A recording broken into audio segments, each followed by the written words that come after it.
Salam saudara yang dikasihi Tuhan, salam sejahtera bagi kita semua. Biarlah kiranya kasih Kristus senantiasa memenuhi kehidupan kita dimanapun saat ini kita berada. Amin. Saudaraku, renungan kita pada hari ini dari 2 Timotius 3 ayat 1 firman Tuhan. Ketahuilah, pada hari-hari terakhir akan datang masa yang sukar. Saudaraku yang dikasihi Tuhan, Yesus mengingatkan kita pada peristiwa yang terjadi di hari-hari terakhir ini. Akan tetapi hal-hal yang mengerikan dalam Matius 24 ayat 15 sampai 28. Suka tidak suka, mau tidak mau, kita harus menghadapinya saudaraku. Pergumulan hidup yang harus terjadi, amin. Namun semua tergantung dari sikap kita.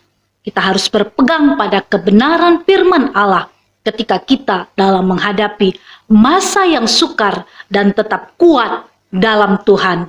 Efesus 6 ayat 10. Amin saudara. Tuhan tidak akan pernah meninggalkan kita sendiri saudara. Oleh karena itu jangan pernah kita menyerah dengan keadaan yang ada dalam kehidupan kita.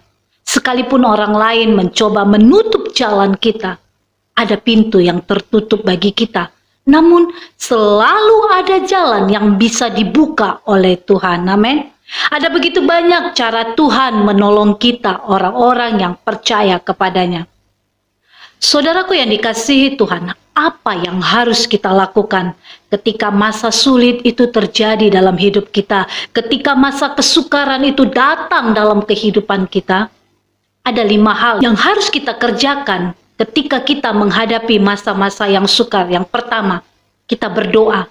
Yakobus 5 ayat 16b sampai 18.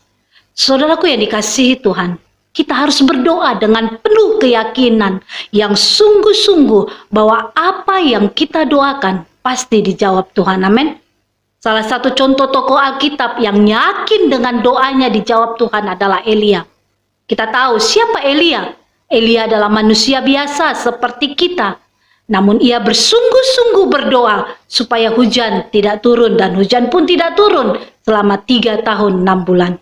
Saudaraku yang dikasihi Tuhan, berdoa dan berdoa akan membuat kita kuat dalam menghadapi masalah yang sukar. Karena yang menghubungkan kita sebagai orang percaya dengan Tuhan adalah doa kita. Amin. Mari saudara, teruslah berdoa dan jangan menyerah. Sebab bagi Allah tidak ada yang mustahil. Lukas 1 ayat 37, amin. Yang kedua, jangan pernah ragu pertolongan Tuhan. Yakobus 1 ayat 6. Saudaraku yang dikasihi Tuhan, yang menghambat doa kita tidak dijawab Tuhan adalah keraguan-raguan. Oleh karena itu saudara, janganlah kita pernah bimbang. Janganlah kita pernah ragu akan pertolongan Tuhan bagi kehidupan kita. Amin. Pemazmur berkata bahwa kita bisa melihat gunung-gunung persoalan di depan kita. Akan tetapi janganlah kita pernah ragu akan pertolongan Tuhan. Mazmur 121 ayat 1 sampai 2. Jangan pernah gentar dan putus asa dengan janji Allah. Sekali Tuhan berjanji akan menolong kita, maka Ia akan menolong kita. Amin. Yang ketiga, tetap terus memuliakan Tuhan. Saudaraku, apa yang terjadi pada Paulus dan Silas yang berada di penjara dalam keadaan yang tidak berdaya, kaki dan tangannya dipasung. Akan tetapi mereka terus memuji Tuhan, terus memuliakan Tuhan. Apa yang terjadi saudaraku? Tiba-tiba Allah melawat mereka dan pintu-pintu penjara terbuka sehingga kaki dan tangan yang dipasung itu terlepas.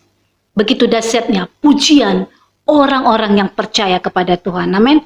Begitu juga dengan tembok Yeriko hancur karena pujian dan penyembahan. Saudaraku, pujian dan penyembahan kita mengandung kuasa saudaraku. Pujian dan penyembahan kita mampu menghadapi setiap persoalan yang kita alami. Tetap naikkan pujian bagi Tuhan. Amin. Yang terakhir saudara, tinggal tenang di dalam Tuhan. Amsal 14 ayat 30. Saudara, ketenangan dapat kita raih apabila kita tetap di dalam Tuhan. Amin. Ketika kita tenang, tidak tawar hati, akan membuat kita mampu menerobos persoalan hidup yang terjadi. Masa sukar akan terus terjadi, tetapi tetaplah tenang di dalam Tuhan. Dan jangan tawar hati saudaraku, karena jika kita tawar hati, itu akan membuat kekuatan kita menjadi kecil. Amsal 24 ayat 10. Mari maju terus, jangan pernah putus asa, karena ada Tuhan yang mampu menolong setiap kehidupan kita. Amin. Mari kita berdoa. Kami mengucap syukur Tuhan untuk segala kebaikan dan pertolongan-Mu dalam kehidupan kami. Terima kasih kami ada sebagaimana kami ada pada hari ini. Itu semua karena kasih dan anugerah Tuhan.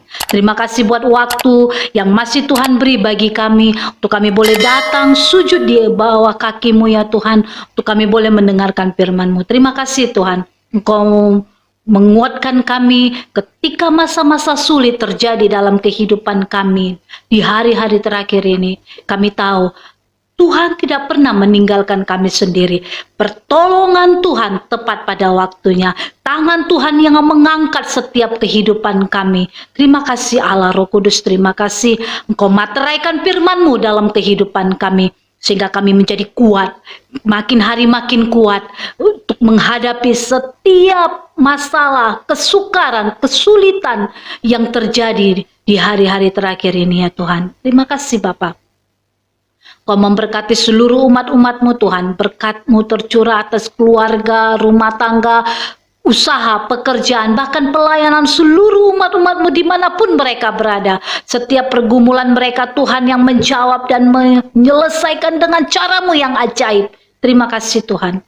Berkat-Mu memberkati bangsa kami, memberkati pemerintahan bangsa kami Tuhan. Berikan mereka hikmat, kebijaksanaan, dan roh yang takut akan Tuhan, sehingga bangsa ini menjadi bangsa yang memuliakan nama Tuhan. Terima kasih Tuhan. Terima kasih. Berkati setiap aktivitas kegiatan yang kami lakukan. Tutup bungkus dengan kuasa darah-Mu, bentengi dengan api kudus-Mu, sehingga kami boleh aman dalam perlindungan tangan Tuhan yang sempurna. Terima kasih Tuhan. Ini doa kami, hanya di dalam nama Yesus kami berdoa dan mengucap syukur. Mari kita sama-sama katakan amin. Tuhan Yesus memberkati.